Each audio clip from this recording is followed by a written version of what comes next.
ಮೊನ್ನೆ ಬೆಳಗಾವಿಯಲ್ಲಿ ನಡೆದಿದ್ದು ಎನ್ಕೌಂಟರ್ ಯತ್ನಾನ ಅಥವಾ ಸಿಟಿ ರವಿ ಅವರ ಅದೃಷ್ಟಾನ? ಹೆಣ್ಮಕ್ಕಳ ಬಗ್ಗೆ ಬಿಜೆಪಿಗರಿಗೆ ಗೌರವನೇ ಇಲ್ಲವಾ? ಒಟ್ಟಾರೆ ಬೆಳಗಾವಿಯ ಬಿರುಗಾಳಿ ರಾಜಕಾರಣದ ಮೇಲೆ ಇಲ್ಲಿ ಮೇಲಾಟದ ಜಿದ್ದು ಈಗ ಬಹಳ ಜಾಸ್ತಿಯಾಗಿ ಕಾಣ್ತಾ ಇದೆ.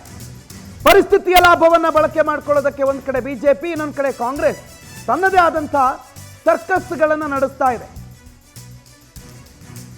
ಒಂದ್ ಕಡೆ ಬಿಜೆಪಿಯ ಈ ಘಟನೆಯಿಂದ ಬಿಜೆಪಿಯಲ್ಲಿ ಒಗ್ಗಟ್ಟು ಪ್ರದರ್ಶನ ಆಗ್ತಾ ಇದೆ.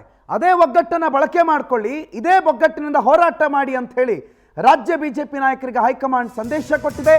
ಆ ಸಂದೇಶವನ್ನ BL ಸಂತೋಷ್ ರಾಜ್ಯ ನಾಯಕರಿಗೆ ರವಾನೆ ಮಾಡಿದ್ದಾರೆ.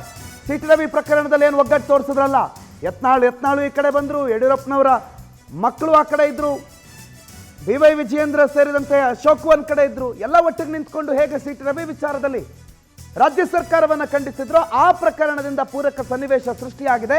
ಹಾಗಾಗಿ ಕಾಂಗ್ರೆಸ್ ಸರ್ಕಾರಕ್ಕೆ ಈಗಾಗಲೇ ಮುಜುಗರ ಆಗ್ತಾ ಇದೆ. ಇದನ್ನೇ ಕಾಯ್ದುಕೊಳ್ಳಬೇಕು, ಸಾರ್ವಜನಿಕರಲ್ಲೂ ಕಾಂಗ್ರೆಸ್ ಸರ್ಕಾರದ ಮೇಲೆ ಗುಮಾನಿ ಮೂಡಬೇಕು. ಆ ರೀತಿ ಪರಿಸ್ಥಿತಿಯ ಸದ್ಬಳಕೆ ಮಾಡಿಕೊಳ್ಳಿ, ಒಗ್ಗಟ್ಟನ್ನು ಕಾಯ್ದಿಟ್ಕೊಳ್ಳಿ ಅಂತ ವರಿಷ್ಠರ ಸಂದೇಶವನ್ನು ಕಳುಹಿಸಿದ್ದಾರೆ. ಆ ಸಂದೇಶವಾಹಕರಾಗಿ BL ಸಂತೋಷ್ ರಾಜ್ಯ ಬಿಜೆಪಿ ನಾಯಕರುಗಳಿಗೆ ಸಂದೇಶ ರವಾನೆ ಮಾಡಿದ್ದಾರೆ. ಗುಂಪುಗಾರಿಕೆಯನ್ನು ಮಾಡಬೇಡಿ, ಈಗೆಲ್ಲ ಒಟ್ಟಿಗಿದ್ದೀರಿ, ಇದೇ ರೀತಿ ಸರ್ಕಾರವನ್ನು ಇಕ್ಕಟ್ಟಿಗೆ ಸಿಲುಕಿಸಬೇಕು. ಈಗಾಗಲೇ ಹೈಕೋರ್ಟ್ನ ಆದೇಶ ಏನು ಬಂದಿದೆ ಅದು ರಾಜ್ಯದ ಕಾಂಗ್ರೆಸ್ಗೆ ಮುಖಭಂಗವನ್ನು ತಂದಿಟ್ಟಿದೆ. ಅದೇ ಮುಖಭಂಗವನ್ನು ಕಂಟಿನ್ಯೂ ಮಾಡಬೇಕು. ರಾಜ್ಯ ಸರ್ಕಾರದ ವಿಚಾರವನ್ನು ಜನರ ಮುಂದೆ ಸ್ಪಷ್ಟವಾಗಿಡಬೇಕು.